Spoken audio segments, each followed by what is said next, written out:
नमस्कार दोस्तों। आज हम बात करने वाले हैं एक ऐसे रहस्य की जिससे हम लोग अपरिचित हैं। अब आप सोच रहे होंगे कि आखिर ऐसा क्या है जिससे हम लोग अपरिचित हैं। बात यह है कि सोचिए, अगर अचानक से पृथ्वी पर जितने भी ज्वालामुखी विस्फोट हो रहे हैं वो अचानक से विस्फोट होना बंद हो जाए तो क्या होगा। ना तो कोई लावा होगी, ना कोई इरप्शन होगा। तो हम लोगों का मन में तो यही आएगा कि हमारी ये धरती के लिए काफी अच्छा होगा। लेकिन सच्चाई इसके विपरीत है। अगर अचानक से सभी ज्वालामुखी विस्फोट होना बंद हो जाए तो हो सकता है कि हमारी धरती खत्म हो जाए। लेकिन कैसे? आइए इन्हीं चीजों को हम आसान भाषा में आपको समझाते हैं। बिना देर किए हुए वीडियो के मुख्य बिंदु पर चलते हैं। आगे के टॉपिक पे जाने से पहले हमें यह समझना जरूरी होगा कि यह ज्वालामुखी क्या है। तो मैं आपको बता दूं, ज्वालामुखी एक प्रक्रिया है जिससे पृथ्वी के आंतरिक भाग में जमे जितने भी गर्म मैग्मा है उसे बाहर निकलने में मदद करता है। मतलब यहाँ पर साफ है कि ज्वालामुखी आखिर है क्या। तो आसान भाषाओं में समझने के लिए मैं आपको बता दूं, जैसे जैसे हम लोग पृथ्वी के अंदर की ओर जाते हैं वैसे वैसे तापमान बढ़ता है और वहां पर घनत्व भी बढ़ता है। तापमान घनत्व लगातार बढ़ने के कारण एक समय सीमा ऐसा आता है जहां पर हर एक चीज पृथ्वी के इंटरनल पार्ट में पिघला हुआ मिलता है। लेकिन हमें और आपको अच्छे से पता है, यदि कहीं पर हीट जनरेट होता है, कहीं पे कोई चीज पिघला हुआ है तो उससे एक वाष्प, उससे एक गैस निकलता है और वो गैस हमेशा मुक्त अवस्था में रहना चाहता है। और जब पृथ्वी की लेयर उसे बाहर नहीं निकलने देता तो वो अंदर अंदर में ही बने रहते हैं। लेकिन पृथ्वी के वैसे लेयर जहां पर लेयर कमजोर है, पतला है, वहां पर वो क्या करता है, उसे फाड़ कर बाहर की ओर निकल जाता है और उसी गर्म मैग्मा का बाहर की ओर निकलना ज्वालामुखी प्रोसेस कहलाता है, यानी ज्वालामुखी की प्रक्रिया कहलाता है। आई होप आप इसे समझ पाए होंगे। बात करते हैं कि यदि यह ज्वालामुखी अचानक से फटना बंद हो जाए, विस्फोट होना बंद हो जाए, तो ना तो हमारे पृथ्वी पर लावा आएगा, ना ही कोई इरप्शन होगी। इससे हमें बहुत सारे फायदे होंगे। अगर ये चीज हम लोग सोच रहे हैं तो ये सोचना बिल्कुल गलत है। क्योंकि अगर आसान भाषा में समझे तो ज्वालामुखी इक्वल टू धरती का प्रेशर रिलीज सिस्टम, यानी धरती के अंदर जितने भी गर्म मैग्मा है जो एक प्रेशर बनाता है उसको रिलीज करने के लिए ये ज्वालामुखी का होना आवश्यक है। अब आते हैं आपके प्रश्न पर। अगर ज्वालामुखी विस्फोट होना बंद हो जाए तो क्या होगा। नंबर एक जो हमारे मन में और हमारे ख्याल में आता है कि धरती अचानक से समाप्त हो जाएगी, तो मैं आपको जवाब दूं, नहीं। धरती अचानक से समाप्त नहीं होगी, धरती अचानक से खत्म नहीं हो जाएगी। इसका प्रोसेस धीरे धीरे होगा। यानी धरती अचानक तो समाप्त नहीं होगी, लेकिन धीरे धीरे इसका प्रभाव देखने को मिलेगा।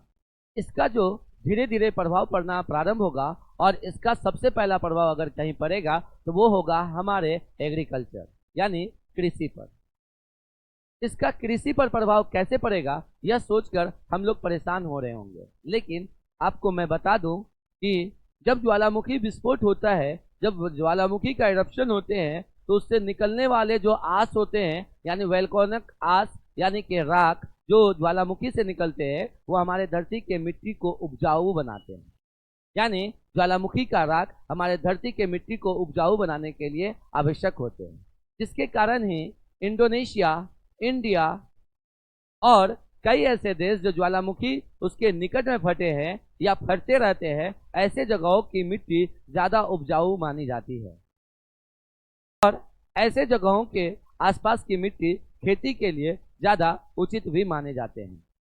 मतलब साफ है, अगर ज्वालामुखी विस्फोट होना बंद हुआ तो ऐसे जगहों पर, वहां पर जो ज्वालामुखी से निकलने वाले आस है यानी राख हैं, वो आना बंद हो जाएगा और धीरे धीरे वहां की उर्वरकता भी समाप्त हो जाएगी। इसका तीसरा प्रभाव अगर देखने को कहीं मिलेगा तो वो यह मिलेगा कि हमारे धरती जो है, जितनी मात्रा में जमीन है, लैंड है, वो बनना बंद हो जाएगा।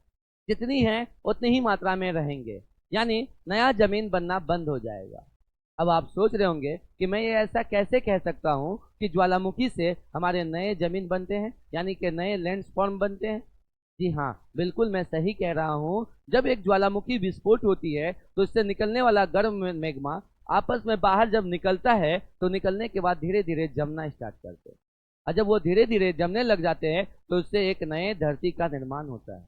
और वही ज्वालामुखी ही कई तरह के पर्वत का निर्माण करता है, पठार का निर्माण करता है और मैदान का भी निर्माण करता है। जब ज्वालामुखी जहां पर विस्फोट हुआ तो वो एक पर्वत बन जाता है। उससे निकलने के बाद जो मैग्मा जहां जाकर के जमता है उससे पठार, और उससे भी नीचे जाकर के जब बहते हुए आगे की ओर मैग्मा बढ़ता है तो वहां पर प्लेन यानी कि स्लोप बनाती है। और लंबे समय के बाद उसी जगह पर धीरे धीरे पेड़ पौधे जमना स्टार्ट कर देते हैं, यानी उसी जगह पर धीरे धीरे पेड़ पौधे उगने स्टार्ट हो जाते हैं और धीरे धीरे उसी में जीव जंतु बसने स्टार्ट कर देते हैं। इस तरह से हम कह सकते हैं कि ज्वालामुखी विस्फोट के बाद कहीं न कहीं नए लैंडफॉर्म का निर्माण होता है, और अगर ज्वालामुखी विस्फोट होना बंद हो जाएगा तो नए लैंडफॉर्म का बनना बंद हो जाएगा। अब आप कहेंगे कि सर धरती पर ही तो ज्वालामुखी विस्फोट होता है और धरती पर ही नए धरती का निर्माण कैसे हो गया? तो मैं आपको बता दूं, केवल धरती पर ही नहीं बल्कि पानी और जलीय जगहों पर भी ज्वालामुखी का विस्फोट होता है। और जब वही जलीय जगह पर जब विस्फोट होता है तो धीरे धीरे ज्वालामुखी का मुख जब बड़ा होता है तो वहां पर एक नए जमीन देखने को मिलता है, एक नई धरती देखने को मिलता है। तो इस तरह से हम लोग कह सकते हैं कि ज्वालामुखी के विस्फोट के बाद कहीं ना कहीं नए नए धरती यानी धरती के ऊपर जमीन बनते हैं, लैंड फॉर्म होते हैं। और ये हमारे लिए आवश्यक है, क्योंकि जिस तरह से हमारे यहाँ की पॉपुलेशन जनसंख्या बढ़ रही है, जिस तरह से जंगल को काटे जा रहे हैं, अगर ये सभी चीज़ों का निर्माण होना बंद हो जाएगा तो एक समय आएगा कि सारे चीज़ नष्ट होने लग जाएंगे। इसलिए ये बात स्पष्ट करता है कि ज्वालामुखी को होना हमारे धरती के लिए आवश्यक है। धीरे धीरे इसका दूसरा प्रभाव अगर कहीं देखने को मिलेगा तो वो होगा हमारा क्लाइमेट पर, वो होगा हमारे वातावरण पर। अब आप सोच रहे होंगे कि आखिर ये हमारे क्लाइमेट के लिए, हमारे वातावरण के लिए क्यों जरूरी है? क्योंकि आपको मैं बता दूं, जब ज्वालामुखी विस्फोट होता है, जब ज्वालामुखी का इरप्शन होते हैं दौरान उससे गर्म गैस निकलते हैं, CO2 निकलते हैं। वही CO2 हमारे धरती के लिए आवश्यक है। अब आप सोच रहे होंगे कि सर हम लोग तो कहीं ना कहीं कार्बन डाइऑक्साइड को कम करने के लिए मेहनत कर रहे हैं और आप कह रहे हैं कि ज्वालामुखी का विस्फोट नहीं होगा तो CO2 निकलना बंद हो जाएगा, और CO2 निकलना बंद हो जाएगा तो हमारे धरती के लिए नुकसान है, वो कैसे?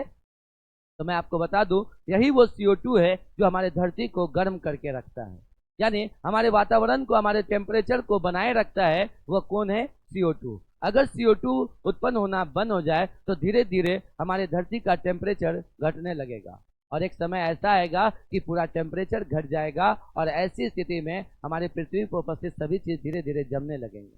और एक समय आएगा कि जमते जमते हमारा धरती इतने जम जाएंगे कि इंटरनल पार्ट तक जम जाएंगे, और एक समय आएगा कि वो ब्लास्ट कर जाएंगे। अब ये आप और डिटेल्स में जानना चाहते हैं तो मैंने इससे पहले एक वीडियो बनाया था, आप इस आई बटन पे क्लिक करके देख सकते हैं कि अगर अचानक से सूर्य की रोशनी पृथ्वी पर आना बंद हो जाए तो क्या होगा। तो सूर्य की रोशनी तो कहीं ना कहीं टेम्परेचर देता है, और टेम्परेचर आना बंद हो जाए तो क्या होगा, इसका पूरा सीरीज मैंने इस वीडियो में बता दिया है, आप उसे देख करके और अच्छे से समझ सकते हैं। मतलब अगर CO2 उत्पन्न होना बंद हुआ तो कहीं ना कहीं हमारे धरती जमने लगेंगे, और धीरे धीरे इतने जम जाएंगे कि धरती समाप्त हो सकती है, यानी कि ज्वालामुखी का होना जरूरी है ताकि हमारे धरती पर CO2 की मात्रा भी बनी रहे। धीरे धीरे इसका चौथा असर अगर आपको कहीं देखने को मिलेगा तो यह मिलेगा कि धरती के इंटरनल सिस्टम में जो इंटरनल जो प्रोसेस होता है वो सिस्टम में कहीं ना कहीं रुकावटें आएंगी, वो प्रोसेस स्लो पड़ जाएगा। अब आप बोल रहे होंगे कि ऐसा कौन सा प्रोसेस है जो इंटरनल में होना बंद हो जाएगा या धीमा पड़ जाएगा? तो हम सबको मैंने पहले ही बता दिया, और पता भी है कि जैसे जैसे हम लोग पृथ्वी के अंदर जाते हैं पृथ्वी का इंटरनल पार्ट गर्म होता है, और गर्म होते होते एक ऐसा पार्ट आता है जहां पर वो सभी चीज पिघले हुए रूप में मिलते हैं, और जब कोई चीज पिघले हुए होते हैं, गर्म होते हैं, तो उससे निकलता है भाप, और वो भाप बाहर की ओर निकलने का कोशिश करते हैं। अगर आप एक चारों तरफ से इसे बंद कर देते हैं और यह निकलना ही बंद हो जाएगा तो एक समय आएगा कि वह गैस, वह भाप धीरे धीरे एक समय सीमा तक एडजस्ट तो करेगा, लेकिन एक सीमा ऐसा आएगा जहां पर ये पूरे पृथ्वी को ब्लास्ट कर देगा। जस्ट वैसे ही जैसे एक गुब्बारे के अंदर आप अगर कोई गैस को भरते हैं तो एक लिमिट समय तक गुब्बारे बने रहते हैं, लेकिन धीरे धीरे धीरे धीरे जैसे ही वो गैस लिमिट से ज़्यादा होता है तो वो गुब्बारे ब्लास्ट हो जाते हैं, और इसके बाद यानी कि इसी तरह से हमारी पृथ्वी भी ब्लास्ट हो जाएंगे और कहीं ना कहीं हमारा पृथ्वी का अंत हो जाएगा। इसलिए हमारे लिए ज्वालामुखी का होना काफ़ी आवश्यक है। अब आखिरी बात, अगर यह सभी प्रोसेस धीरे धीरे धीमा पड़ जाए, यह सभी प्रोसेस धीरे धीरे हम लोगों को असर में आना दिखना पड़ जाए, तो एक समय सीमा ऐसा आएगा कि हमारी पृथ्वी मंगल की तरह हो जाएगी, जहाँ ना तो कोई जीव होगा ना कोई जीवन होगी, जहाँ ना कोई पेड़ होगा ना कोई पौधे होंगे, और ना ही जल की एक भी कतरा यानी जल की एक भी मात्रा बचेगी। और धीरे धीरे धीरे धीरे एक ऐसा माहौल बन जाएगा कि हमारा पृथ्वी मंगल का रूप ले लेगा, मंगल ग्रह, जहाँ के बारे में साइंटिस्ट वैज्ञानिक पहले ही साबित कर चुका है कि यह ग्रह एक ऐसा ग्रह है जहाँ पे पहले पानी हुआ करता था, जहाँ पर पहले कभी जीवन हुआ करता था, जहाँ पे कभी पहले जीव जंतु देखने को मिलते थे, और जहाँ पर कभी ज्वालामुखी भी देखने को मिलते थे। लेकिन आज के समय में ज्वालामुखी का विस्फोट होना बंद हो गया। साइंटिफिक रिसर्च के अनुसार भी ये बात सिद्ध हो चुका है कि ज्वालामुखी का प्रक्रिया मंगल पर भी हुआ करता था, जो आज के समय में होना बंद हो गया है। अब इस बात को समझिए कि अगर ये सभी प्रोसेस धीरे धीरे उत्पन्न होती है, तो क्या पृथ्वी हमारा मंगल ग्रह का रूप ले लेगा? जी हाँ, बिल्कुल ऐसी स्थिति होगी कि पृथ्वी हमारा मंगल का रूप ले लेगा। जो आप मंगल ग्रह देखते हैं, जो आप मंगल ग्रह देखते हैं, मार्स ग्रह देखते हैं, सेम वैसा ही हमारा पृथ्वी भी हो जाएगा, जहाँ पर पहले कभी जीवन हुआ करता था, पहले कभी समुद्र और नहरें हुआ करती थी, पहले कभी माउंटेन और पर्वत हुआ करता था, और पहले कभी कोई जीवन हुआ करता था। सेम उसी तरह से मंगल पृथ्वी की स्थिति हो जाएगी। धीरे धीरे धीरे धीरे इतना टेम्परेचर गिर जाएगा कि पूरी पृथ्वी बंजर हो जाएगी, और धीरे धीरे ऐसी स्थिति होगी कि ना तो हमारे पास खेती बचेगा, ना ही हमारे पास अच्छे वातावरण बचेंगे, और ना ही हमारा इंटरनल सिस्टम अच्छा चल रहा होगा, इससे कि हमारी पृथ्वी पर पूरी तरह से कहीं ना कहीं प्रभाव देखने को मिलेगा। और एक समय आएगा कि यह मंगल का रूप लेगा, और धीरे धीरे इतना ठंडा हो जाएगा कि एक समय सीमा के बाद पूरी पृथ्वी ब्लास्ट हो जाएगी।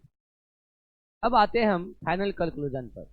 क्या हम लोगों का जो सवाल था कि ज्वालामुखी का विस्फोट होना बंद हो जाए तो हमारी धरती अचानक से समाप्त हो जाएगी? तो जवाब है नहीं, इसका असर धीरे धीरे देखने को मिलेगा, लेकिन एक समय आएगा कि हमारा धरती एक डेड प्लैनेट बन जाएगा। मतलब हमारी धरती तुरंत खत्म नहीं होगी, नेचर का बैलेंस बिगड़ जाएगा, क्लाइमेट चेंज होने लगेंगे, खेती पर इसका असर देखने को मिलेगा, और हमारे धरती के इंटरनल सिस्टम जो भी प्रोसेस हो रहे हैं वो स्लो पड़ जाएंगे, और एक समय आएगा कि हमारी धरती पर सारे जीव जंतु पेड़ पौधे जितने भी लिविंग थिंग हैं वो सभी इस दुनिया से विनाशित हो जाएंगे। यानी ज्वालामुखी सिर्फ हमारे लिए विनाशकारी नहीं, हमारे लिए लाभदायक भी है। अब आगे से कभी भी आपके पास सवाल अगर ज्वालामुखी से आए तो यह सोच के जवाब देंगे कि ज्वालामुखी हमारे लिए खतरा है। ये ज्वालामुखी केवल खतरा ही नहीं, हमारे लिए लाभदायक भी है।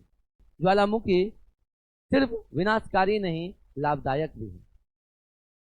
अब अगली बार अगर आप कभी ज्वालामुखी के बारे में सुने तो यह ना सोचे कि यह केवल हमारे लिए खतरा है, बल्कि यह भी सोचे यह हमारे धरती के लिए लाइफ टाइम है, या यह हमारे धरती के लिए लाइफ जैकेट है जो हमारे धरती को सुरक्षा प्रदान करती है। अगर आपको ऐसे ही अमेजिंग साइंस फैक्ट पसंद आते हैं तो हमारे इस वीडियो को लाइक कीजिए, वीडियो को दूसरे तक शेयर कीजिए, और ऐसे ही अमेजिंग फैक्ट्स वाले वीडियो को देखने के लिए हमारे इस चैनल को अभी सब्सक्राइब करें। मिलेंगे आपसे अगले वीडियो में। आज के लिए इतना ही। जय हिंद, जय भारत।